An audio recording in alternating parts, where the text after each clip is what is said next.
สิพาบรรดาทานมาเบิ่งส่วนผสมประสานเฮ็ดเริ่มลงทุนปลูกผลไม้นี่มาได้พอดีเป็นปีที่4ปีนี้เนาะอันนี้มันมากอันเขาเอิ้นมากเชอร์รี่เขาเอิ้นมักยมแดงมันสุกมาจะแดงเชอร์รี่เนาะกำลังดอกกำลังเป็นมากอันนี้มะกอกน้ำบรรดาทานกะมันนี่มะนาวนี่ก็ปีนี้บ่ได้ขายปีนี้ใครก็เป็นเมิดนี่เห็นบอกง่ายมะนาวเห็นบ่บรรดาทานปีนี้ราคาตกต่ำหลายมะนาวเนาะมีปูมักสีดามะกอกอันนี้มะกอกเนาะบรรดาทานเนาะเห็นบ่มะกอกน้ำงามเลยเป็นพวเห็นบ่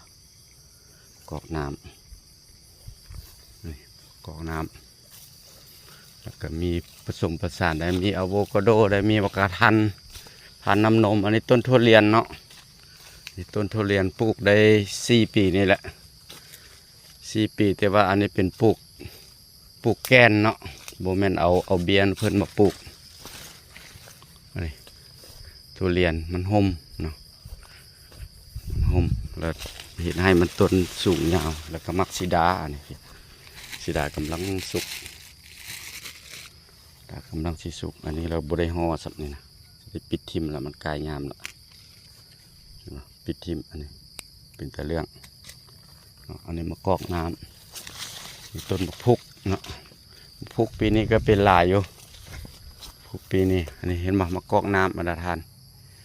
อันนี้มะกอกน้ำโอ้ส่วนผสมประสาน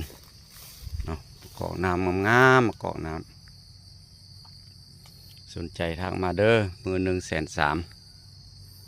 มะกอกน้ำแซ่บๆมะพุกอันนี้นะเห็นบ่มะพุกข้าพเจ้าเอาถุงยางห่อนี่เริ่มมันสุกแล้วนี่คิดว่าอาทิตย์นี้จะได้เก็บมะพุกไอ้พ่อบรรดาทานบักง่ายเลยมะพุกโอ้ข้าพเจ้าถุงยางห่อบักละลายผสมประสานเนาะส่วนข้าพเจ้าไปสนใจเนาะได้มาศึกษาได้เปลี่ยนบทเรียนได้เด้อพี่น้องเด้อปลูกที่โพดเนาะอยากตึบแพ้ตึบว่านี่มักซิดาเนาะอันนี้มักซิดาใจขาวกำลังสิสุก